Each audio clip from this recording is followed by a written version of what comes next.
പോരാട്ടഴക് A pregnancy fashion show. ഞാനിന്ന് ഭയങ്കര എക്സൈറ്റഡാ. എന്താണെന്നോ, ഞാനൊരു റാം വാക്ക് ചെയ്യാൻ പോവുകയാണ്. അതും എൻ്റെ 8th മന്ത് പ്രഗ്നൻസി. ഇന്നത്തെ ഡേ എന്നെ കൊണ്ടുപോകാൻ ആരും ഫ്രീ അല്ലാതിരുന്നുകൊണ്ട് ആകെ സങ്കടപ്പെട്ടിരിക്കുകയായിരുന്നു. പക്ഷെ ഒരുപാട് ആഗ്രഹിച്ചത് കൊണ്ടാവാം കിൻഡറിലെ ആതിര എന്ന മാലാഹക്കുട്ടിയുടെ ഹെൽപ്പോടുകൂടി എല്ലാം സെറ്റ്. വിച്ചുവിനെയും കൂടെ കുട്ടി ഞാൻ പോയത് ലൈഫിൽ ഒരിക്കലും മറക്കാനാവാത്ത ഒരു എക്സ്പീരിയൻസിലേക്കായിരുന്നു. എല്ലാവരും എന്ത് സുന്ദരികളായിട്ടാണ് വന്നെന്നോ. കിൻഡറിൻ്റെ മേക്കപ്പ് ആർട്ടിസ്റ്റ് ഞങ്ങളെ കൂടുതൽ സുന്ദരികളാക്കി. എല്ലാവരെയും കണ്ണെടുക്കാതെ നോക്കി നിൽക്കാൻ തോന്നി. പ്രഗ്നൻസി എൻജോയ് ചെയ്യണമെന്നൊക്കെ എല്ലാവർക്കും പറയാം. പക്ഷേ ഈ സമയത്ത് അനുഭവിക്കുന്ന ബുദ്ധിമുട്ടുകളൊക്കെ ആർക്കും പറഞ്ഞു കൊടുത്താൽ മനസ്സിലാവില്ലല്ലോ. അനുഭവിക്കുന്നവർക്കൊഴികെ ബാക്കി എല്ലാവർക്കും അതൊരു രസമായിരിക്കും. ഇവയൊക്കെ തരണം ചെയ്ത് ആക്റ്റീവായി നിൽക്കുക എന്നത് തന്നെ ഒരു ചലഞ്ചാണ്. ഇവർ 3 പേരുമായിരുന്നു ഞങ്ങളുടെ ജഡ്ജിങ് പാനൽ.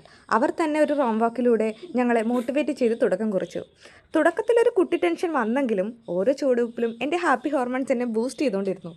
ഡ്യൂ ഡേറ്റ് അടുക്കും തോറും പേടിയോ ആങ്സൈറ്റിയോ അല്ല തോന്നുന്നത്, മറിച്ച് നല്ല കോൺഫിഡൻസ് ആണ്. റാം വാക്കിന് ശേഷം സെൽഫ് ഇൻട്രഡക്ഷൻ ആയിരുന്നു.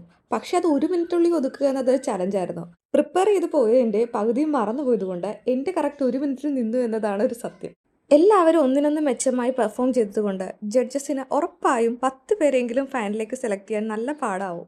വെൽക്കം ഡാൻസും ആങ്കറിങ്ങും ശേഷമുള്ള മ്യൂസിക്കൽ ഷോയും ഒക്കെ കൂടി കിൻഡറിൻ്റെ ഫാമിലി നല്ലൊരു ട്രീറ്റാണ് ഞങ്ങൾക്ക് നൽകിയത്. ഫൈനലിലേക്ക് കടന്നാലും ഇല്ലേലും ഞങ്ങൾക്കൊരിക്കലും ജീവിതത്തിൽ ഈ ദിവസം മറക്കാനാവില്ല. Thank you so much Kinder.